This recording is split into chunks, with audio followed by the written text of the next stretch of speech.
bersama saya, Ulan Eka Pratiwi, selaku Kepala Unit Rekam Medis Rumah Sakit Umum Derboyo. Terima kasih sebelumnya saya ucapkan kepada Institut Ilmu Kesehatan Baktiwiyata dengan kegiatan retensi dokumen rekam medis aktif dan inaktif dan pemusnahan di Rumah Sakit Umum Derboyo.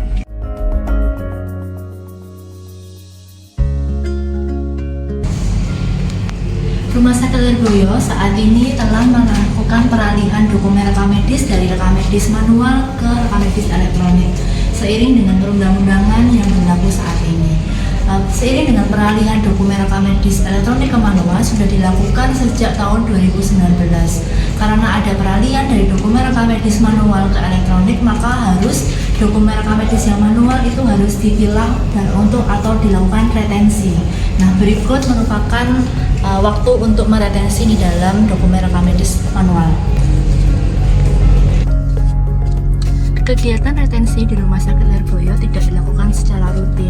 Oleh karena itu, pengabdian masyarakat yang dilakukan saat ini sangat bermanfaat bagi rumah sakit, khususnya pada bagian rekam medis, yaitu untuk menyortir dokumen rekam medis yang sudah melampaui masa aktifnya.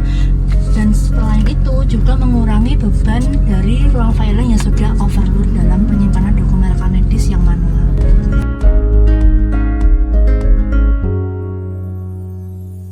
Jumpa lagi dengan saya, Pak Amir. Kali ini saya akan menjelaskan mengenai pemanfaatan daripada aplikasi berkas rekam medis, retensi ya, berkas rekam medis. Nah, untuk memanfaatkan aplikasi rekam medis ini ada dua cara, yaitu dengan melakukan entry secara satu persatu seperti ini dengan memasukkan nomor rekam medisnya. Kita lihat dulu, terakhir nomor 10, tadi nomor 11. Kemudian namanya diisi. Kemudian tanggal lahirnya adalah tanggal bulan 12, tanggal 1/19/87 tanggal. Ujungan terakhir adalah tanggal 30 bulan tanggal 3 ya, tanggal 3 bulan 1 tahun 2025. Tahun 2025. 1990. Oh, selama ya. 2021 aja. Nah, terus disimpan. Nah, maka informasi mengenai data yang barusan di entry itu ada di bawah, yaitu RM di tengah-tengah ya, RM 11 Ridwan Hanif begitu dengan tanggal lahir dan tanggal kunjungan terakhirnya. Lalu jangan lupa untuk dilakukan proses jalankan retensi sekarang. Nah, maka informasi proses retensi berhasil dijalankan dengan oke. Yang kedua yaitu dilakukan dengan melakukan import data, yaitu dari format dengan format Excel. Caranya dengan menggunakan mendownload template-nya dulu. Lalu template itu kita buka, kita open. Nah, di sini nanti tadi yang terakhir nomor 11, oke. Berarti nomor 12.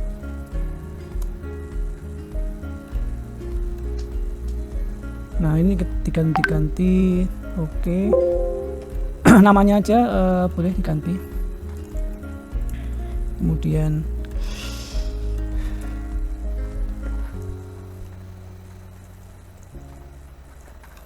Kemudian untuk yang perlu diperhatikan adalah tanggal lahir. Tanggal lahir di sini kita harus ubah dulu dengan format, klik kanan, format cell, kita pilih custom, kita ganti dengan nih tahun dulu ya, kemudian bulan, kemudian tanggal. Nah, kalau sudah ditekan OK, maka sudah akan berubah. Yang satu Santoso tahun 2015, sedangkan Siti Nur Cahyadi di tahun 2020. Nah, setelah itu baru disimpan. Yes, tutup. Nah, kita kembali lagi ke yes saja ini, baik aplikasi ya. Nah, nanti di sini sudah ada banyak yang sudah di entry. Kemudian cara yang kedua adalah melakukan import data dari format Excel. Sini kalau juga sudah disiapkan di download template CSV-nya. Nah, oh ya, tadi kan sudah ya, berarti tinggal kita import saja. Kita cari filenya, yaitu 8 ya, 7, oke. Setelah itu kemudian tekan tombol import, maka informasi di dashboardnya akan muncul import selesai, berhasil 2, duplikat 0, tekan OK. Nah, kalau sudah masuk semua ini ya, Nur Cahyadi, kemudian kita proses jalankan retensi sekarang. Oke, nah status retensi akan terlihat. Nah, kemudian di sini Nur Cahyadi ini udah 5 tahun ya, maka dia masuk dalam proses inaktif sampai dengan 2019. Yang lain masih sebelum 5 tahun, maka proses status retensinya adalah aktif. Yang sudah lebih dari 7 tahun akan status retensinya dimusnahkan, seperti yang Santoso 2015, Budiman Sehati ya 2017 seperti itu. Nah, selain itu kalian bisa, aplikasi ini bisa digunakan untuk mencetak laporan dengan misalkan ini cetak siapa aja yang melakukan pemusnahan, tanggalnya kita isi, tahunnya kita isi. Oke, kemudian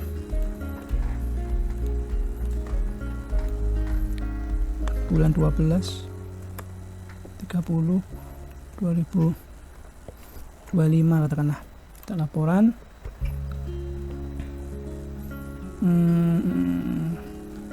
Musnahkan, coba yang lain. Itu yang aktif dulu. Oh ya, 2019 itu enggak ada ya. Tahunnya kita ganti 2015. Nah, maka informasinya akan tampak. Kemudian kita bisa cetak dalam format PDF dan langsung di print. Oke. Demikian terkait penjelasan saya tentang aplikasi status retensi.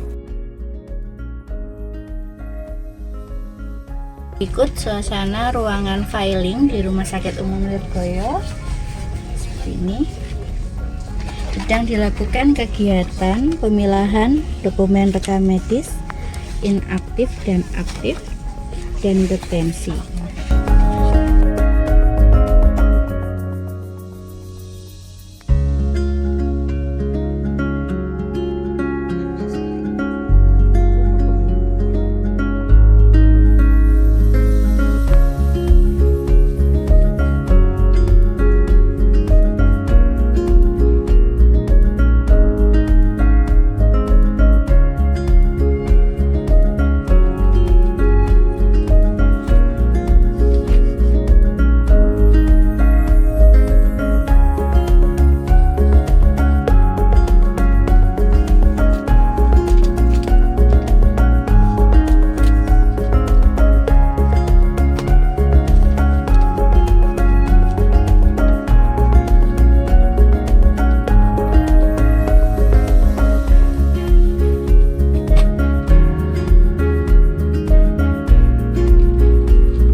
melakukan pemusnahan yaitu dari tahun 2010 hingga 2015, di mana dokumen-dokumen itu nanti akan kami pilah terlebih dahulu, di mana dokumen yang akan diabadikan dan juga yang akan dimusnahkan.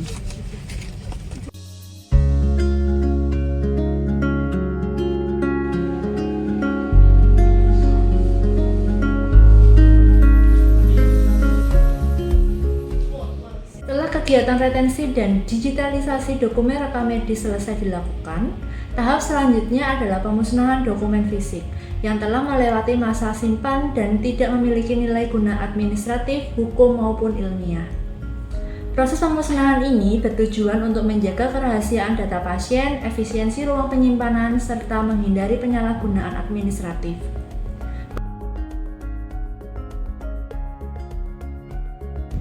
Pemusnahan dilakukan setelah memastikan seluruh data tersimpan dengan aman dalam sistem elektronik, serta adanya berita pemusnahan sebagai bukti administratif. Setiap dokumen rekam medis adalah riwayat kesehatan pasien, dedikasi tenaga medis, dan kepercayaan.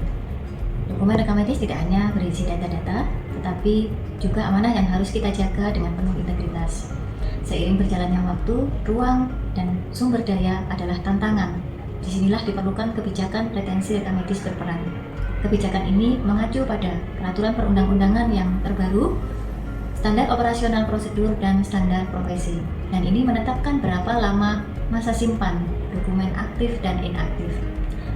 Kemudian ini bukan hanya sekedar penyimpanan, tetapi sebuah komitmen untuk memastikan data-data pasien yang tersedia untuk keperluan medis, hukum, dan penelitian dalam jangka waktu yang telah ditetapkan. Dari kebijakan hingga prosedur operasional yang detail, setiap tahapan ini adalah bukti komitmen untuk mematuhi regulasi, tetapi juga menghormati privasi dan kepercayaan yang telah diberikan kepada setiap pasien. Dan pengabdian masyarakat ini adalah salah satu upaya untuk menyelenggarakan rekam medis yang lebih baik, terintegrasi, patuh pada regulasi, dan tertib secara administrasi. Demikian yang dapat kami sampaikan. Terima kasih.